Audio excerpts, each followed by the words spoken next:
So the primary focus of this chamber is, of course, to support the decision-making processes. So council itself meets and, of course, makes the decisions on behalf of the City of Joondalup's district. This chamber is also used for our citizenship ceremonies, and, of course, we have other entertainment sort of functions like concerts, music performance in this chamber as well.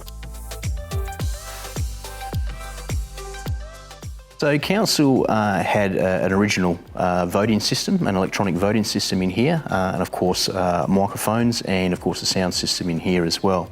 The system had been in place for 15 or 20 odd years and was well beyond its life. The equipment again was no longer supported, so we had to take the strategic decision of replacing not only the equipment but also future-proofing the chamber going forward as well.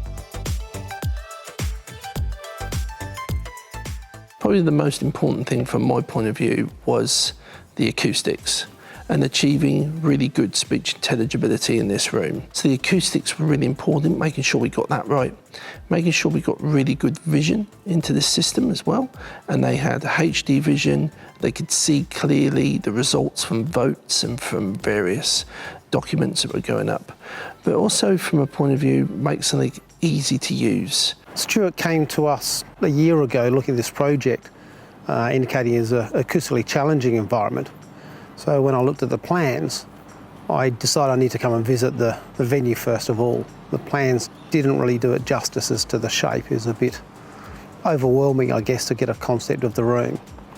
After visiting it, I realised that we needed a different solution to a normal speaker. And being council chamber, there was a high priority on the speech intelligibility. That was the main purpose for the speaker system.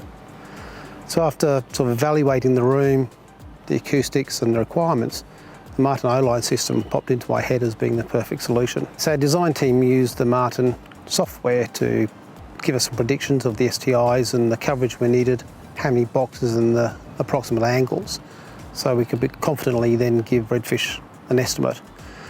Once a job was awarded to them, we then went in harder and looked at the exact angles we needed, the exact heights above the floor, and in the chamber there's 3 different floor levels we had to work with. So once we finalised the design, there's a requirement to have the speakers painted. So the council gave us a colour chart and picked the colour, and we then had all the arrays painted in Sydney and shipped over here as a complete assembly. The core 110F meets all of our core requirements for an audio DSP. It comes with a huge amount of extra options, which means that we don't have to look at other systems to do that. Because of how Q-Sys was initially rolled out, most people think of it as an audio DSP. But in reality, this initial design concept was a complete audio, visual and control platform. It's just that the audio system came first from the guys at QSC. We've got a foundation audio system, we've got a foundation vision system in Wyrestorm.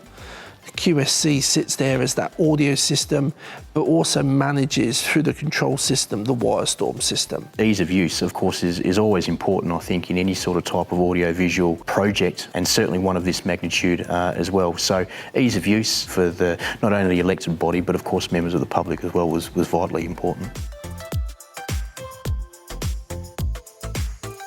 The walls behind me we found to be very soft, and we had to consider how we were going to hang some of these screens and speakers so that they were really well fixed and chem sets were used. So there are challenges on every job. When you do come on site, you make sure that you allow for that, you allow for those changes, and you build that into your time frame as well. There's always contingency in our time frame. It's either contingency by people or contingency by time, and the client was relatively flexible in their time frames. We could work late if we needed to.